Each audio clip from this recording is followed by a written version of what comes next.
আসসালামু আলাইকুম। চলে আসলাম আর একটা ভর্তার ভিডিও নিয়ে। আজকে রাতে 3 পদের ভর্তা বানাবো।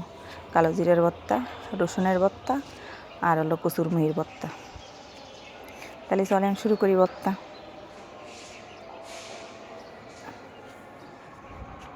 রসুন কটা প্রথমে ভালো করে লাল লাল করে ভেজে নেব। নিয়ে এই লাল লাল করে ভেজে নিছি। তার রসুন না আটা লেগে গেছে, একটার সাথে একটা আটা লেগে গেছে। ভেজে নিয়ে ধুয়ে দিছি। এখন হলো কালো জিরের জন্য রসুন আর পেঁয়াজ লাল লাল করে ভেজে নেব। আর ওই রসুন হলো ধুয়ে দিছি, রসুনের ভর্তা করবো দেখে। আর এলো কালো জিরের জন্য বাজলাম, ভেজে কালো জিরে দিয়ে দিলাম। কালো জিরে দিয়ে একটু ভেজে নেব, নিয়ে উঠোই নেব। এখন উঠোই নিয়ে এই যে শুকনো মরিচ দিয়ে লবণ দিয়ে বেটে নেব।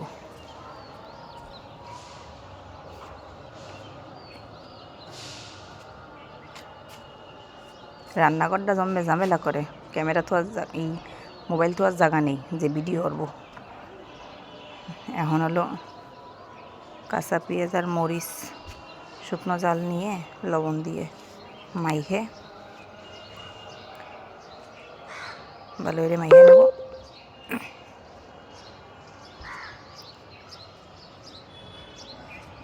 নালি বাতাসে শুকনো মরিচ হয়ে যায়, শুটু হয়ে যায়, তেনায়ে যায়, পুতায়ে যায়। আমাকে দেশে কয় তেনায়ে যায়, ঢাকার মানুষেরা কয় পুতায়ে যায়।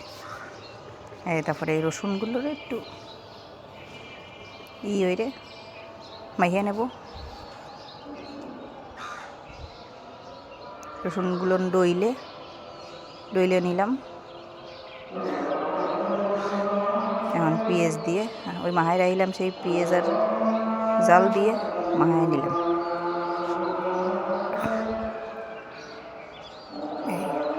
বাড়ির স্বাদ রসুনের ভর্তা খাইয়ে দেখেন। এখানে কচুরমুহিগুলো এটা নেব, মাইয়ে নেব, কচলাইয়ে নরম হয়েছে, বাড়ি সুন্দর। এবার মরিচ দিয়ে পেঁয়াজ দিয়ে মেখে নিলাম। এই হয়ে গেছে 3 পদের ভর্তা, কত সহজে কচুরমুহির ভর্তা। যাকে ভালো থাকেন, আমার ভিডিও দেখেন, আমারে ভালোবাসেন, সবাই সাপোর্ট করেন, পাশে থাকেন। আবার দেখা হবে একটা নতুন ভিডিওতে ইনশাল্লাহ। সবাই আমার পাশেই থাকবেন, সাবস্ক্রাইব করে দেবেন আমার চ্যানেলটা। তাহলেই থাকেন। আল্লাহ হাফেজ।